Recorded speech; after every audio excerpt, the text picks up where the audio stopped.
Hoje, na Farofa com Smetana, eu vou te apresentar a primeira parte da minha conversa com Júlia Regina.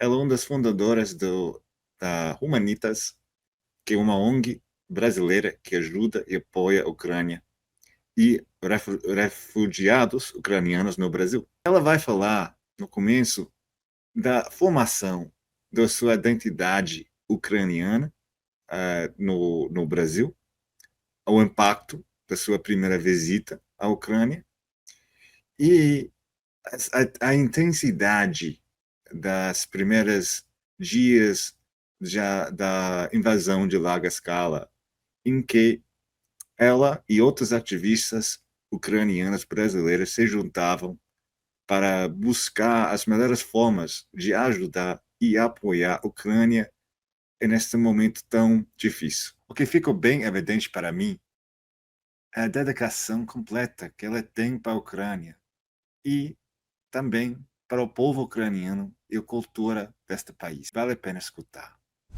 E não esquece de assinar, gostar e comentar. Obrigado. Então, eu sempre gosto começar as entrevistas com a pergunta mais básica. Para alguém que não conhece você e o seu trabalho, qual a sua conexão com a Ucrânia?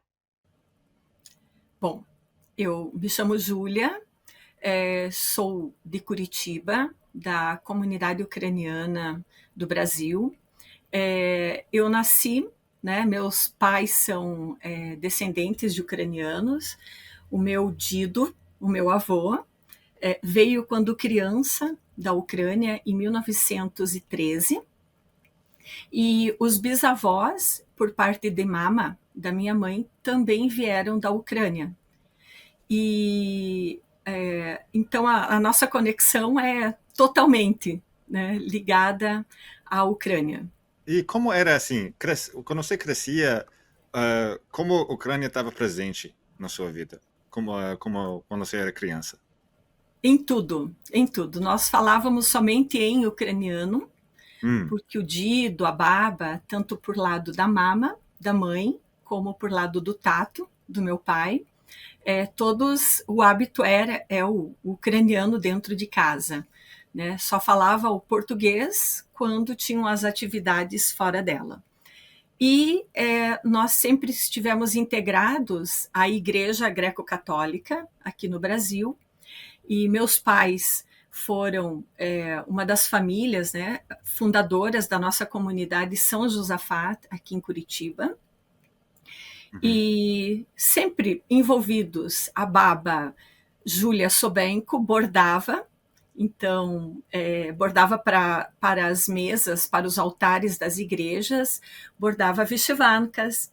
A minha Uhum. primeira vyshivánka ela bordou quando eu tinha 9 anos, Uhum. e o Dido Stefano, ele era ferreiro e contava muitas histórias da Ucrânia. Tinha muita leitura, né, dos jornais que vinham da Ucrânia, de livros que ele recebia. E por parte da mama, o Dido Simão Bredum também. Ele lia muitos livros em ucraniano, falava muitas histórias da Ucrânia, mas ele nasceu no Brasil, então tudo que ele sabia, ele recebia as informações de rádio e dos pais.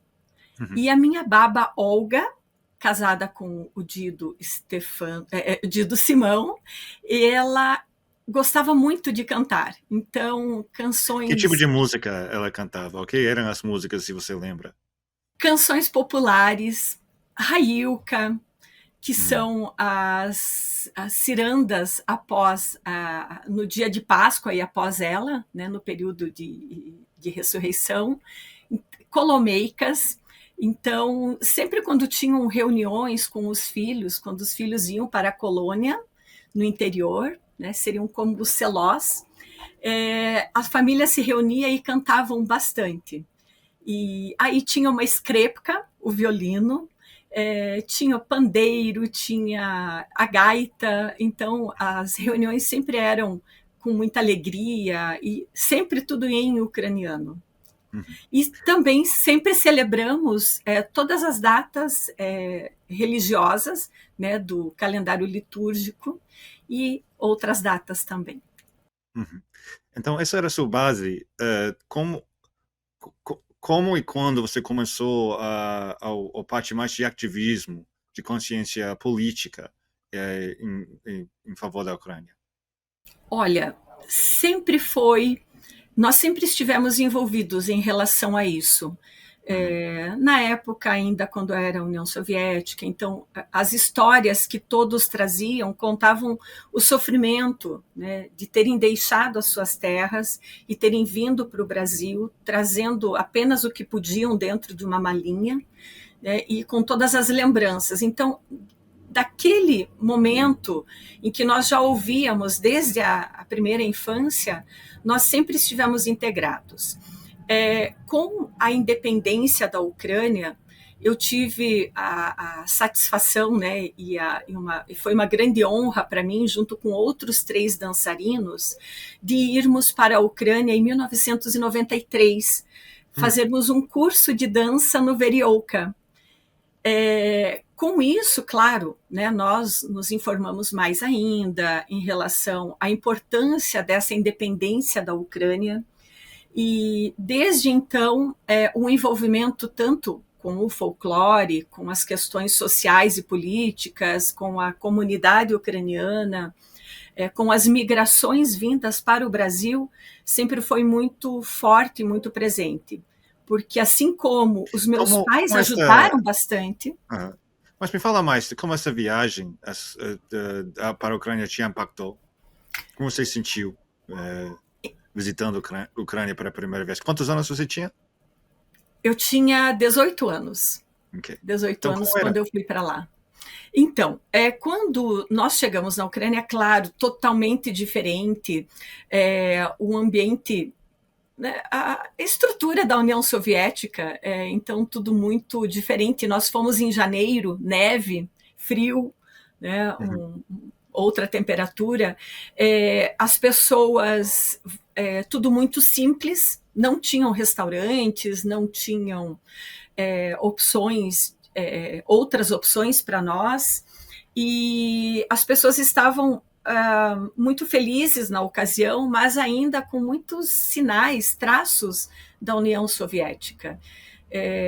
Nós tínhamos uma grande dificuldade porque muitos falavam o russo e nós o ucraniano. Então, o nosso ucraniano é o que nós aprendemos com o Dido e a Baba, né? E nós não acompanhamos a gramática moderna, né? Nós paramos no tempo.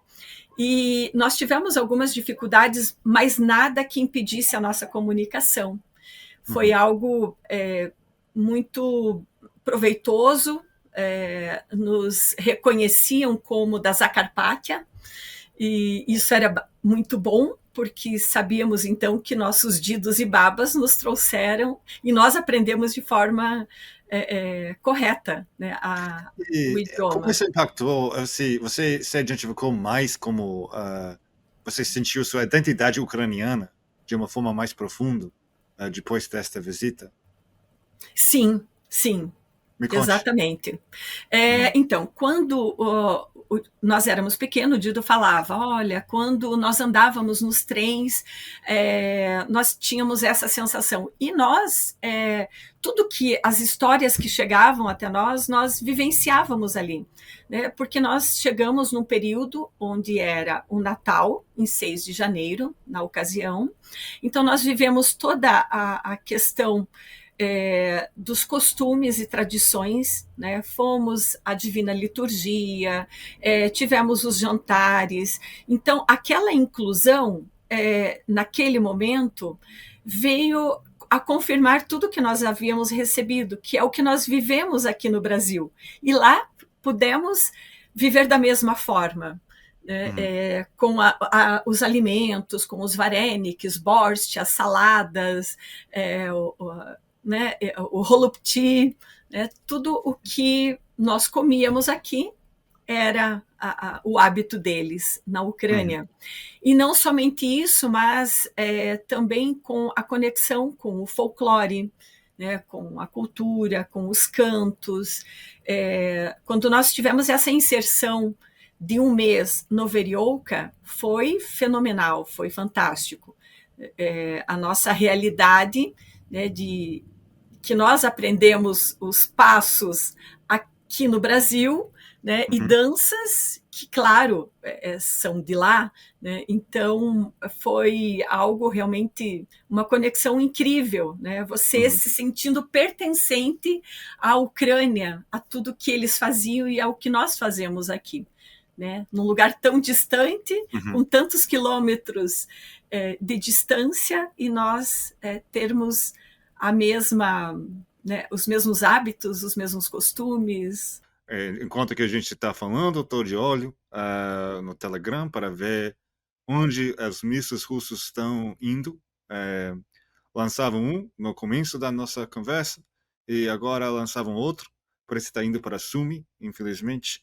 Então, é uma situação atual. A Ucrânia está todo sob alerta neste momento, incluindo Kiev. Esta região, pelo menos de Kiev pelo norte, está sob alerta. Então, como esta invasão, que a gente, essa agressão russa que a gente está vivendo agora, como isso te impactou? Que você lembra deste período do começo da invasão de larga escala? Então, em 2022, quando começaram as informações pelas mídias, a própria comunidade passou a se reunir, fizemos várias reuniões para ver o que nós poderíamos ajudar, e imediatamente nós montamos um grupo de voluntários, e junto da representação central ucraniano-brasileira, que é a entidade maior que representa todas as outras entidades aqui no Brasil. E neste grupo, nós montamos o Comitê Humanitas Brasil-Ucrânia. Então, não existia, foi criado neste momento? Isso. Já imediatamente a invasão, em fevereiro, nós já nos reunimos e imediatamente todos os voluntários se colocaram à disposição para o que fosse possível. Dali em diante, nós montamos a equipe, montamos o apoio ao refugiado no Brasil, mesmo sabendo das questões que complicam, como passagens caras, atravessar o oceano, idioma totalmente diferente do ucraniano. Né? Sabíamos que seria mais difícil, mas nos preparamos para receber a maior quantidade possível de ucranianos aqui no Brasil. Claro, realmente não veio a quantidade de ucranianos para cá, porque sabemos de todas essas questões e principalmente as passagens. Nós não conseguimos apoio de companhias aéreas para que pagassem, que trouxesse voluntariamente e gratuitamente. E é muito caro. Muito caro. Eu já fiz essa viagem uma vez, de Salvador para Kiev. Era quase 5 mil, não sei, não 3 mil, por volta daí. Exato. É muito caro e além de outros implicantes, como o próprio idioma e a cultura, clima, muitas diferenças aqui no Brasil. E pela sua experiência você percebe totalmente como é o povo brasileiro e como é o povo ucraniano. Claro que existe adaptação, né? Mas para o idioma, para o aprendizado, no mínimo 6 meses, para que você consiga dialogar, né, com o mínimo possível para você poder se virar. E nós fizemos muitas campanhas. Inicialmente achávamos que conseguiríamos o porão solidário das companhias aéreas, mas também não conseguimos. Então, várias campanhas de alimento, as comunidades greco-católicas fizeram várias campanhas, a Igreja Ortodoxa também, outras comunidades, a Cáritas, nos reunimos e conseguimos, tanto financeiramente como em roupa, em medicamentos, em alimentos, só que nada disso foi possível enviar para a Ucrânia devido à complexidade né? Remédios nós não podemos, porque existem legislações de vigilância sanitária que são diferentes em cada país, por onde passasse a entrega, né, o avião, a aeronave. E, enfim, roupas também, impossível, né, pelo valor, né, de um despacho. Então, o que nós fizemos, todas essas doações de alimentos e medicações, nós enviamos para outros migrantes aqui do Brasil. Fizemos as doações e certamente foi muito bem usado. E o que nós recebíamos de roupas que fossem possíveis fazer bazar, nós arrecadamos bastante e enviamos para a compra de geradores, para a ajuda de famílias para tentarem se deslocar, alimento para animais, medicamentos, então para batalhões também, para comprarem o básico, torniquetes e produtos, o kit de primeiros socorros. Então, as campanhas daqui, com as doações, acabaram também revertendo em dinheiro para a Ucrânia. Essa era a parte logística. Me fala um pouco da parte emocional. Como você estava se sentindo? Por que esse trabalho era importante para você neste momento? Olha, não foi fácil. Nós ficávamos conectados 24 horas, porque recebíamos inúmeras ligações, inúmeros e-mails, inúmeras mensagens por WhatsApp, por Messenger.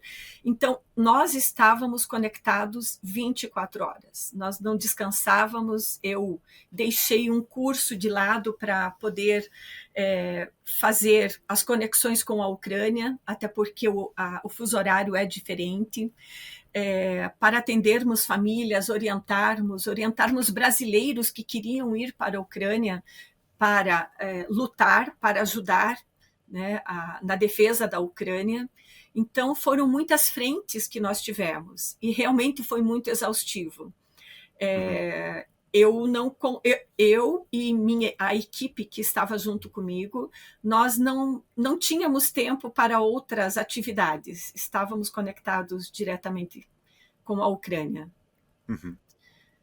E por que isso era importante para você? Assim, Sim. Por quê? Me explica por que você se dedicou tanto neste momento. Eu acho que uma questão de honra aos nossos ancestrais, aos didos e babas que sofreram, né, que vieram, atravessaram o oceano e vieram para cá. A Ucrânia é um povo lindo, né, é de uma cultura riquíssima. Só quem esteve lá e quem vive lá sabe da grandiosidade que é esse povo, que é esse país. Né? Sabemos que todo país tem seus problemas, né? Existem problemas que não chegam, né, até a população, mas sabemos que a Ucrânia ela é um país que mostra resistência, que é resiliente, né, que de toda a sua história, né, de um milênio, ela mostra a todo um mundo o quanto ela é forte. Né? E pelos nossos didos e babas, eu me senti na obrigação de me dedicar a essa causa. Tenho muita facilidade de conexões, de conversas, né? de facilitar comunicações e apoio. Então, por que não me oferecer? Por que não me voluntariar para o próximo? E principalmente ao próximo que nós amamos, que é o povo ucraniano. Né? Porque nós carregamos no sangue essa genética que não tem como negar. Nós não podemos dizer não. Né? É muito forte. Uhum. E é inexplicável, muitas vezes. Não, você conseguiu.